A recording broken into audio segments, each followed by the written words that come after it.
Welcome to Business as a Magical Practice, where your business is the vehicle for your self-integration and soul evolution. My name is Sam Garcia, and I'm the founder of Dirty Alchemy Digital Marketing. And I'll be guiding you through how you can use your business as a spiritual practice and what magical businesses are doing to hit their goals and change the world.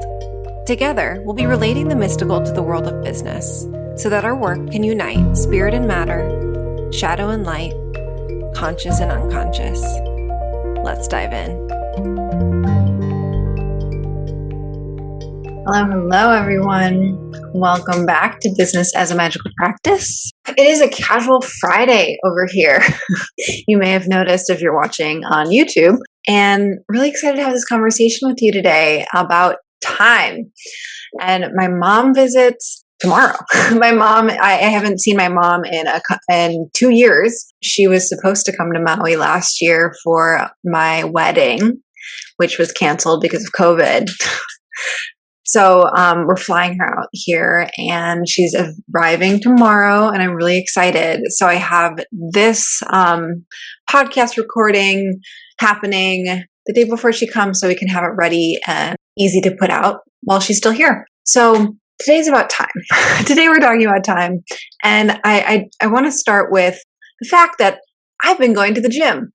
I have been on and off with going to the gym for years of being consistent with workouts and exercise. And I grew up doing competitive dance and competitive gymnastics. And the gymnastics, I'm 5'8", so as soon as I got a little bit too tall, I stopped doing gymnastics. But since stopping dance and since stopping gymnastics, I've been fairly inconsistent of incorporating movement into my schedule, even though I know how important it is for mental health. But I've been back going to the gym and been consistent with it. And one thing, if you are someone who does strength training, one thing you realize is you can do the same exercise in the same amount of time with good form or bad form, and you get significantly different results, even though you're technically, for the most part, going through the exact same actions. So like you can think of like in a recent gym class I went to, they were doing AMRAPs, which stands for as many reps as possible in a certain period of time, or as many reps as possible in a certain period of time. So like if you're supposed to do 10 sit-ups, then 10 push-ups, then repeat that over and over again until the time is done, you can go through that and have really shitty, lazy sit-ups and push-ups, or you can go a little bit slower. Maybe it's not even slower. It's just a little bit more focused intention and attention, a little bit more precision. And over time, you realize that this builds up and produces different results. I mean, if you've ever looked into people who are really into it, like bodybuilders, people are going to doing competitions with sort of stuff. There's such a deep knowledge of body and mind connection, complete and total. Like you don't listen to music, you don't listen to a podcast while you're exercising. You are putting your complete mind, your complete brain's focus into your bicep while you're doing curls, or into pulling your belly button to your spine during every single crunch, right? And I swear this has to do with time. I'm getting there, okay? And the first time I actually saw significant, like I saw it happen within my own body is when I signed up for buti yoga, buti yoga. They have an online, essentially like Netflix for their classes, and it's not like normal yoga. There's a lot of spiraling and a lot of shaking your body, very different than what we think of as classic yoga.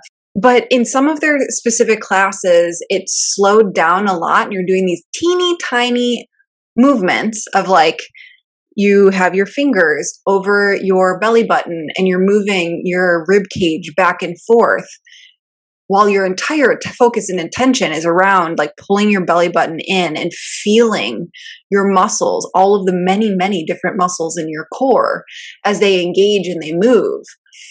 And while like you can do a 60-minute run, or you can do a 60-minute HIIT session, or you can do a 60-minute strength building session, it was interesting with this specific practice that was so intentional with that mind-body connection. Suddenly, the amount of time spent produced very different results. And as magical people, we understand the power of focus and connection. I mean, the talk of the unified will, of unifying your unconscious mind and your conscious mind together to produce more power. Ritual in and of itself, like that is focus and connection with the beyond, or with the materials in front of you, and giving it significantly more meaning. So of course, we inherently understand the power of focusing your mind on body parts while you're working out. So what does this have to do with time? I'm not ready to talk about it yet. Another aside. So I feel like I've gotten to a certain level of mastery with money on a personal level, on a business level. I'm generating as much as I want now within my business. And our main focus is on stabilization now. So instead, in the past year or the past few years, the main mental focus and magical focus has really been striving for the next revenue goal, or a specific revenue goal for the business. And we're now at that. And I feel really like we're at this stable point as a business with 2 to 3 larger clients and the mastermind, the Alchemical Business Intensive. So my focus is starting to be able to be pulled away from money, pulled away from that being my magical intention and my mental focus, into other things like becoming more efficient as a team. And yeah, I do have a few other offerings in mind for the next few months, for the next couple of years, but I'm in no rush to put them out because I feel in my bones the inevitability of their success. And I do have next level revenue goals for the year, for the next few years, but I'm also not attached at all to the outcome. So, I mean, it's really bringing home to me the power of sufficiency and connecting in with sufficiency and security and being happy about where you're at. But the thing is, and now that we're at this sufficiency point monetarily as a business, I'm realizing how much, and I'm hearing now, this message has always been there, how money is this infinite resource. I mean, they literally print more of it. But time is not. Time is a finite resource. I mean, we can expand it, we can quantum leap, but ultimately we only have a certain amount of time that we're alive in this current lifetime. So really excited for this next magical focus to be around time. And by the way, this is totally inspired by Vicky Louise. She has the podcast, Fuck Anxiety and Get Shit Done. I'll link to it in the show notes. I mean, she talks so much about time, and really inspired by her work. So for myself, I already have a certain level of mastery with time. I've been told I do the work of 4 people in half the time. You can seriously read about that on our testimonials page on thedirtyalchemy.com, which has actually led me to be lazy and indulgent with time. Because I'm so fast, because I can be so focused, I actually don't have to constrain that much with time because I can just get it done and I know that I'll get it done. But this is, and I like looking back to, back when I was 19, I did a year-long apprenticeship to be an Ashtanga yoga instructor, and really amazing. And one thing I realized through that process, and just, I mean, my life's experience within my own body, is that stretching and asana is another area where I can be completely and totally lazy. Because of my background in ballet, because of my background in gymnastics, I have a certain level of flexibility that allows me to cheat in yoga. So where someone has to, where someone normally has to rely on their strength for certain poses, or it's this huge difficult thing and it requires so much focus and attention to do certain postures, I could be lazy because of the level of flexibility I had. I could, instead of having to strengthen my abdominals or my arms, I could just rely on my flexibility to do the vast majority of poses and even advanced postures. And I'm seeing that with time now. Because I'm fast, because I'm powerful, I can be lazy with it. And maybe you feel this way too, right? There's this feeling of limitless time and spaciousness sometimes that can allow you to be lazy. So I'm not a mom, but I have plenty of mom friends, and I'm always so amazed of their life pre-baby and their life post-baby, and seeing how they miraculously get what needs to be done, even with, I don't know, half the time, a quarter of the time to do it than they did before, because they now have like a tiny human to take care of all the time, and that needs a lot of attention, right? Like they're essentially doing the exact same stuff before and after. Of course, they're deleting, eliminating cutting the fat of what they were doing before to where they are after. But like they're getting what they need to be done in the time that they actually have. So I'm really inspired by that, of like, what are we actually being lazy about? What are we actually just being like water filling a container or a gas filling the room as it expands out? This more innocuous spaciousness that's not actually to our advantage. So I'm calling myself out now. I've also been really lazy with time because my husband, Eddie, he has started a new farm project on the west side of Maui, and he's been working really long hours. So I haven't had a check in place to be like, okay, I can't actually work until 7 p.m. because I want to be connecting with my husband starting at 5 p.m. Like there hasn't really been that. So it's been, it's reinforced this laziness with time. So, and another part of that is my team's time. Because I have a team, I essentially have other humans' time to get things done. It's expanded that out even more. So when you have people to delegate to, suddenly it's not just about your time, it's your time and their time, which means you can be more lazy. I actually don't think I'm lazy with my team's time, but it's actually something I recommend for people who are hiring for the first time, is like, you definitely want to eliminate things you don't need to be doing before you actually delegate things out, because then you're just wasting money and you're wasting people's time, even if it's not your time. You don't really see it. It's like, it's harder to see when it's not actually your time. So in this commitment of working with time for myself, it's going to be a lot more of like, how can I constrain time? How can I hack time? But also, how can I be really intentional with my team's time, with my time? So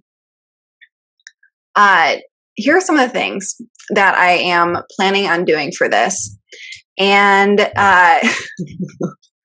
it is so Virgo, the list I made for you guys. It is like such a Virgo list of my plan for working with time. But the very first practical one is I'm going to be reinstating the work with the Pomodoro technique and being vigilant with the timer. If you listen to episode 11, our very first, very special episode, I talked about this as one of the things that I love.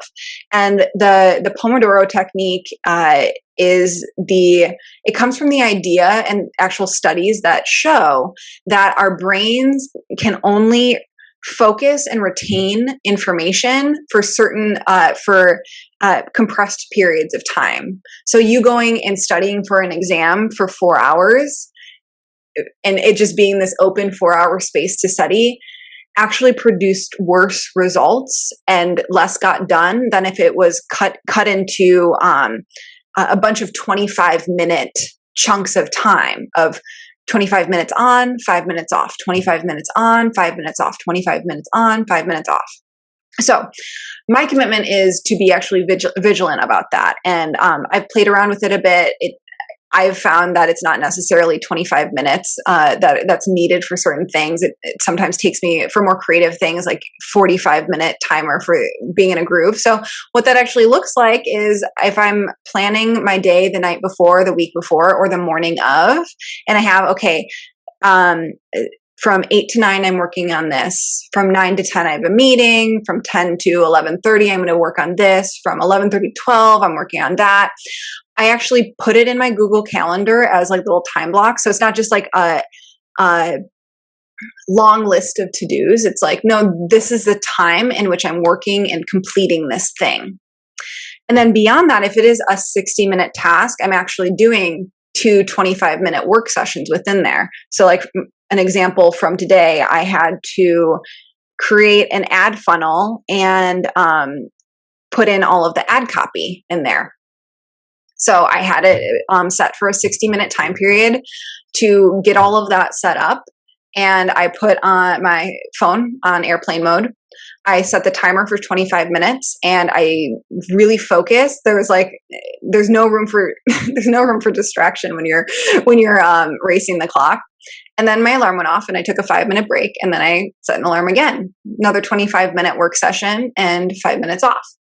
And I've been committed to this for just like a week now of like, actually like, we're fucking doing this. I'm fucking doing this. I'm committed to working on this time magic and mastering. It's so weird to say mastering time. Like it makes me feel like so egoed out to be like, I'm going to master time. But anyways, I just from committed to like these really simple practices for a week, I've already seen so much more success and I felt so much more success in my own body, and I've felt much more accomplishment. I've seen more get done in less time just because it's focus instead of like saying, oh yeah, I'm gonna like in the middle of working on this thing, I'm gonna check my email and then there's a phone notification and then whatever. And I mean, there's studies on this, like the amount that multitasking actually makes us essentially equivalent to a drunk person working. Like our brain is distracted and it can't actually function the way it's supposed to. Okay, back to my Virgo list. I've already mentioned this, but not scheduling, not scheduling checking notifications until very specific times of day. So instead of checking email all the time or having my phone beep at me all of the time, I actually am scheduling in time in my day of like, this is actually when I'm going to go look at keeping my phone in. I'm actually not keeping my phone in the other room because I'm using it as a timer. But,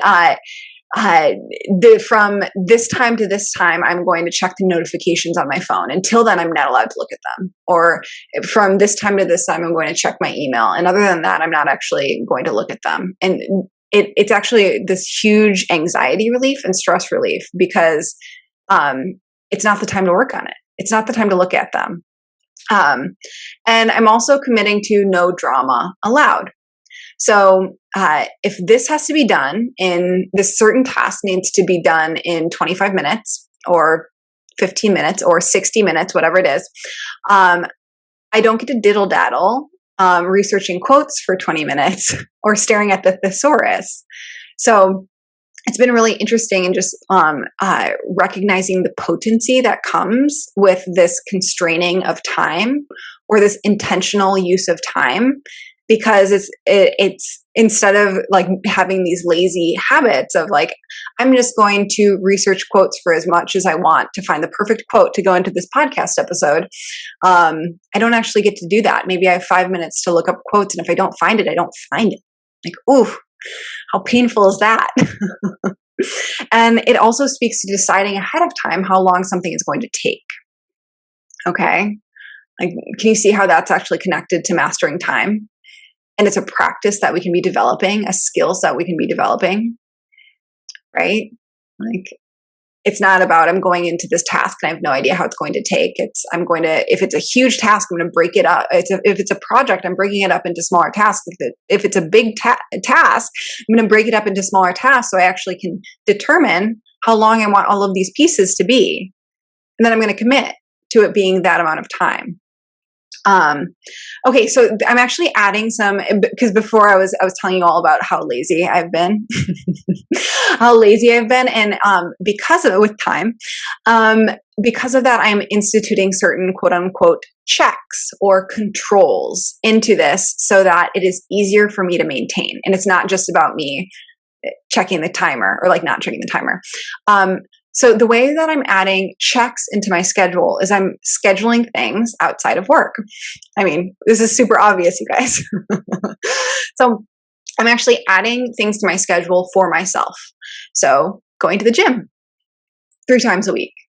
So that means I have to get done with this thing by 3:30 p.m. to go to the 4 o'clock class. Right? So like I'm adding in these constraints, these controls. I am scheduling in massages.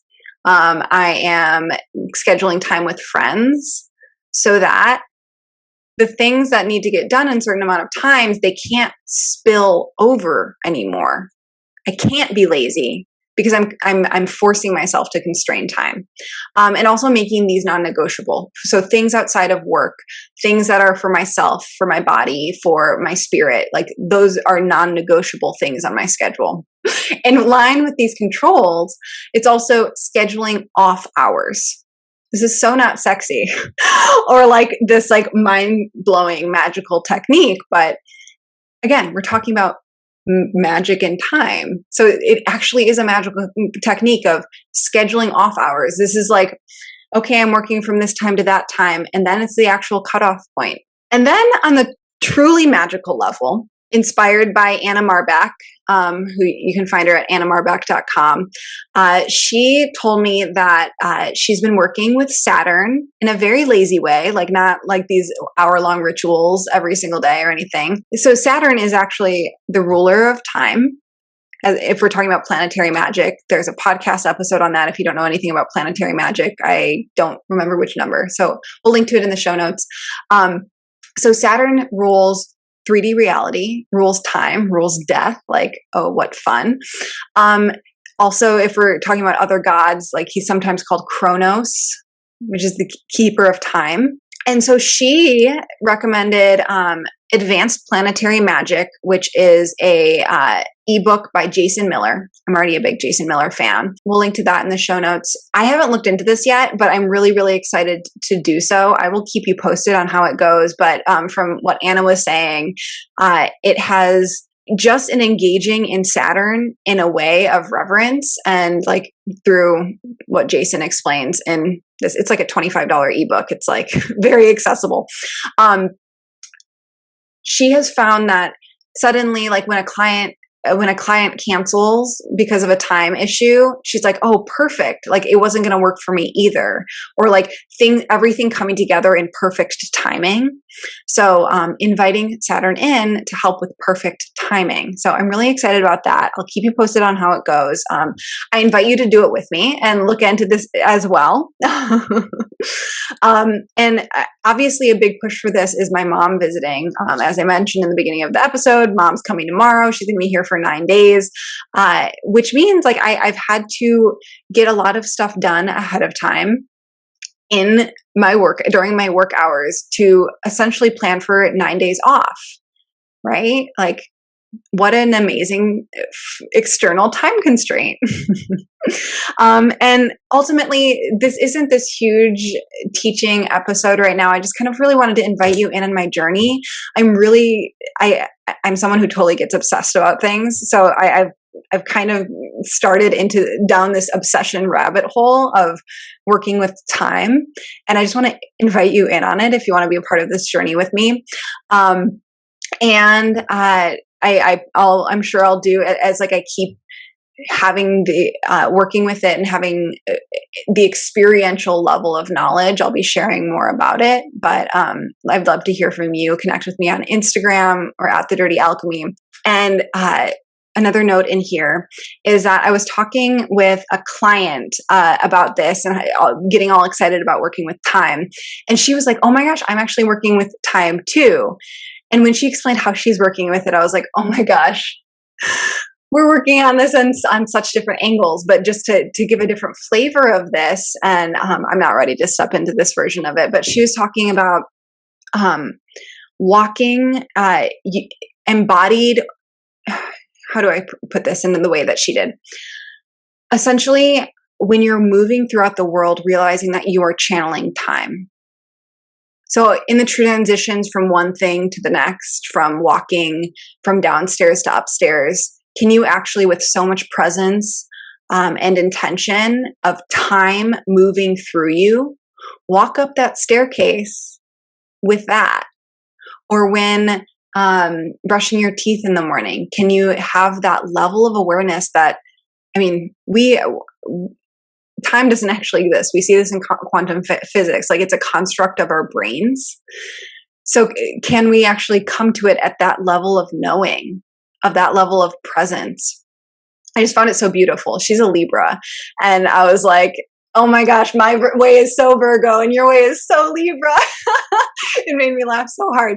Maybe if you are some other flavor of astrology and you relate to time in a totally different way, I would love to hear that, because like my very mercurial brain like went straight to like how are we going to schedule this in, and like how are we going to commit and decide that this is done. So anyways, as business owners and entrepreneurs, there really is no cap on how much money we can make.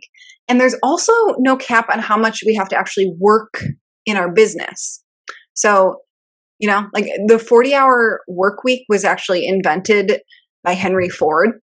I'm from Michigan, so we like actually learned about this in elementary school or high school or whatever year it was. It was a cap on where factory hours were just like this massive, long, crazy hours that you would work in a factory. And he switched it to a 40-hour a week cap on your hours, so that to create the idea of leisure, right? Like if you work too much, you actually don't have leisure time. You also can't really be a consumer. He essentially created the middle class of consumers. So interesting. But we are not factory workers. If you're tuning in here, you probably own your own business. You're probably self-employed. And you are in complete and total control of your hours. Like you're not required to work 40 hours a week. So what would happen if you cut that down?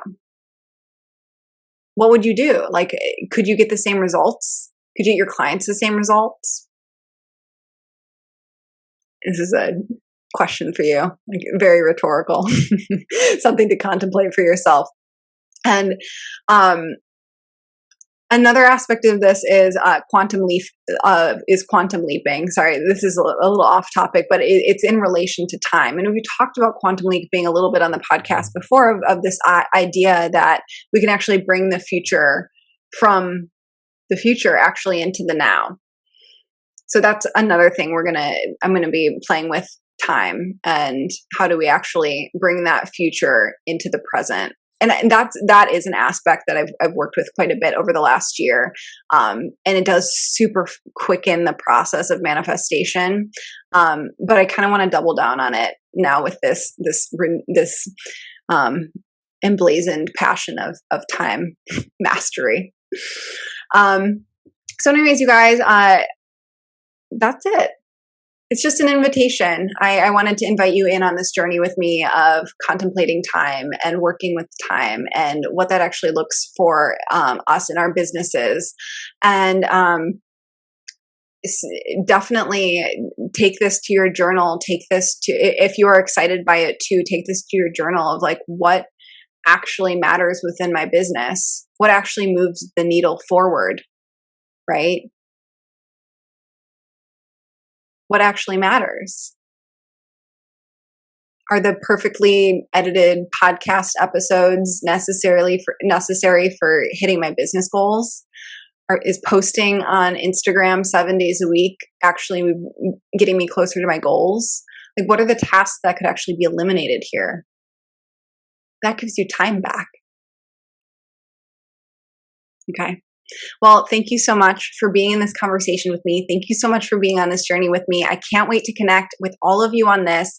And I can't wait to circle back to this in a month or two and really see where the journey has taken me. So aloha, everyone. And you have a lovely, lovely week. Okay, just kidding. You guys, I was at the gym in a class, and I realized that I did want to add a little add-on to the end of this episode to bring back full circle the point that I brought up in the beginning of the episode, which is around the potency that we can have with our focus. Like returning to that gym example. I should also note, if you're watching on YouTube, yes, you're going to see a completely different room because I changed around my office to like put this little cute twin-sized ottoman for my mom visiting, so she has a place to sleep comfortably. So, new office setup. Hope you love it. But back to our gym example of when we go and we work out and we're actually putting our full attention and our focus into our bicep when we're doing the bicep curl, or to the muscles that are actually engaging when we're doing various exercises. It makes it so that we can make our time more potent and also collapse time. So instead of like just unintentionally unfocused going to a group gym class and just going through the motions, doing the reps and finishing the damn thing, instead going there and with your full attention, full focus, and the entire time being really vigilant with your brain, with your mind, with your focus around what you're actually doing, connecting with your body, connecting with that end result of building those muscles, building that strength, building that mind-body connection. It collapses time, right? Because you're going to get to that end result quicker than just going to the gym and going through the motions. So that's my intention with time, with doing this really intentionally focused work with time. So I just wanted to add that on to the episode. Inspired by the gym. So let us all make our time more potent. And I'm really excited to be doing some time magic with you all. Bye.